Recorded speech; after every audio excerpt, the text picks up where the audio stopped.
warahmatullahi wabarakatuh. Selamat pagi anak-anak semua. Bagaimana kabarnya hari ini? Alhamdulillah. Semoga kalian tetap sehat selalu ya. Dan jangan lupa selalu menerapkan 3M, yaitu memakai masker, menjaga jarak, dan mencuci tangan. Nah, meskipun kita belajar dengan jarak jauh, kalian harus tetap semangat dan terus belajar. Nah, di video kali ini Ibu akan membahas mengenai tema 2, selalu berhemat energi. Subtema 1, sumber energi dan pembelajaran pertama. Nah, di sini kita akan belajar mengenai sumber energi dan manfaatnya. Yang kedua,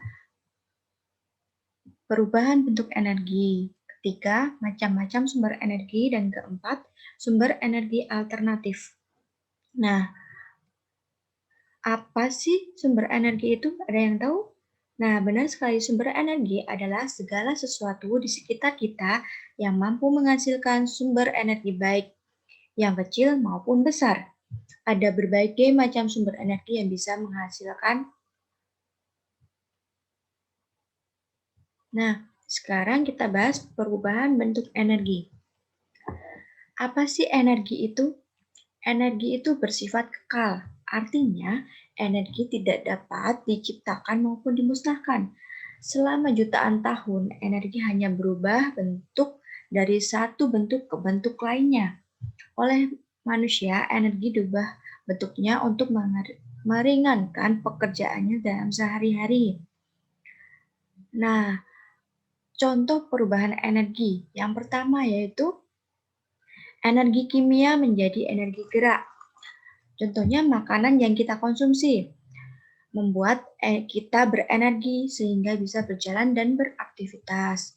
Yang kedua, yaitu energi gerak menjadi energi panas. Roda yang saling bergeseran menghasilkan energi panas yang menghidupkan mesin.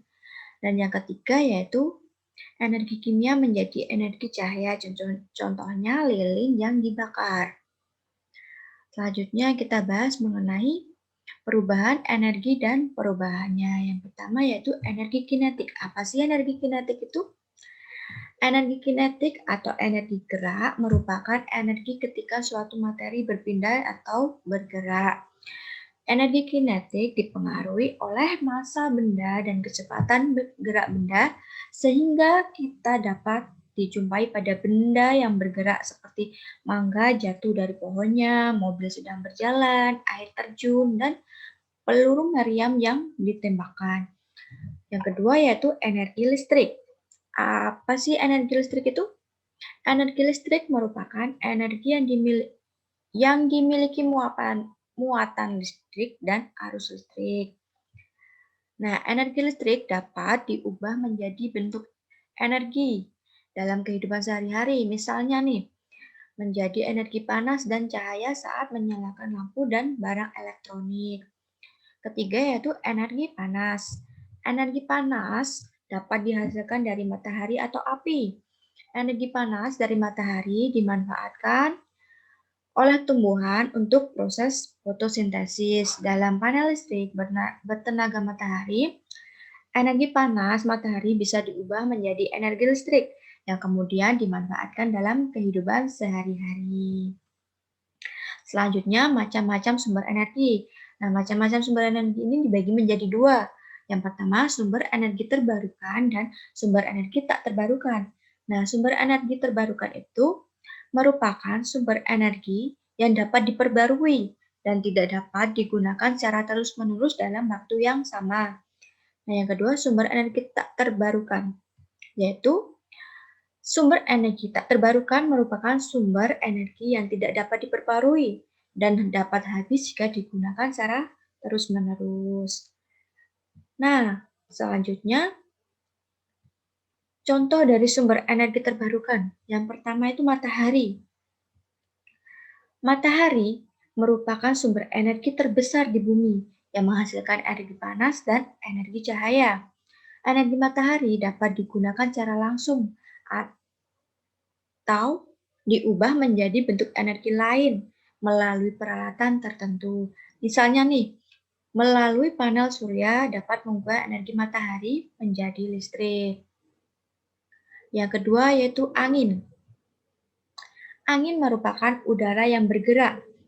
Angin menghasilkan energi gerak. Pada umumnya, angin dimanfaatkan untuk menggerakkan kincir angin yang dihubungkan dengan generator. Generator pada kincir angin inilah yang nantinya akan menghasilkan energi listrik. Nah, yang ketiga yaitu air. Tentunya kalian setiap hari menggunakan air, bukan? Seperti mencuci, memasak, mandi, dan lain sebagainya. Nah, air merupakan sumber energi yang banyak digunakan dalam kehidupan sehari-hari. Salah satu manfaat air adalah sebagai pembangkit tenaga air atau PLTA. Air menghasilkan energi potensial dan energi kinetik. Apa sih energi potensial dan energi kinetik? Energi potensial dan energi kinetik dari air dapat diubah menjadi energi listrik melalui pembangkit listrik tenaga air atau PLTA yang dihubungkan dengan generator. Energi listrik yang dibangkitkan oleh air disebut dengan hidroelektrik. Nah, selanjutnya makanan. Makanan mengandung energi kimia yang digunakan sebagai sumber energi bagi makhluk hidup.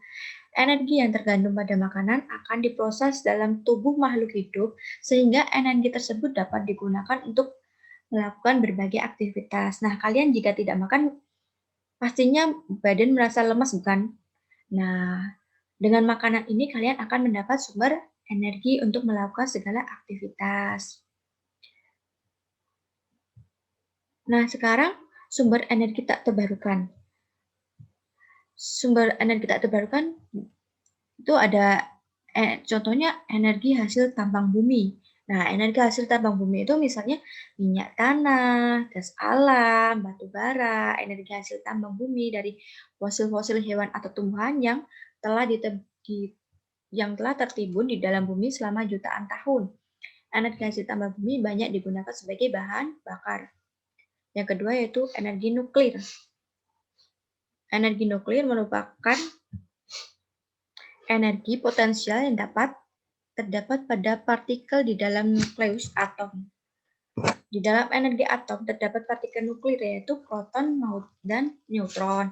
Kumpulan proton dan neutron tersebut memiliki massa yang lebih ketika berada dalam posisi terpisah melalui reaksi fisi dan fusi.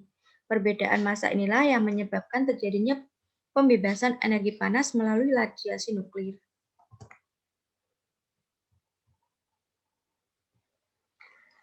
Nah, sekarang kita akan bahas mengenai sumber energi alternatif. Apa sih sumber energi alternatif? Ada. Sumber energi alternatif adalah sumber energi yang terbarukan. Energi ini adalah energi yang tidak dapat habis meski digunakan. Energi terbarukan dikumpulkan dari sumber daya alam yang terbarukan secara alami melalui perubahan seperti sinar matahari, angin, hujan, pasang surut gelombang, dan panas bumi. Seperti contoh pada gambar di samping ini ya, anak-anak. Nah, contoh dari sumber energi alternatif dan manfaatnya itu berupa energi angin, misalnya untuk menghasilkan listrik dengan kincir angin dan menggerakkan kapal layar di laut. Nah, manfaat dari energi panas bumi itu untuk menghasilkan listrik dari pembangkit panas bumi. Nah, energi surya sendiri untuk menghasilkan listrik dari sel surya untuk menjemur pakaian, membuat garam, dan lain sebagainya. Nah, manfaat dari energi air itu untuk membangkitkan listrik dengan pembangkit tenaga listrik. Nah, itu tadi adalah pembelajaran mengenai sumber energi dan manfaatnya. Nah, untuk anak-anak semua, jangan lupa belajar ya. Semoga dengan video kali ini dapat membantu anak-anak semua untuk belajar. Tetap semangat meskipun belajar di rumah. Selalu menjaga kesehatan. Jika tidak ada hal yang mendesak, jangan keluar ya, tetap di rumah. Selamat belajar anak-anak semua. Sekian video pembelajaran dari Ibu. Apabila banyak kurang dan salah kata, Ibu mohon maaf. Wassalamualaikum warahmatullahi wabarakatuh. Dadah adik-adik semua.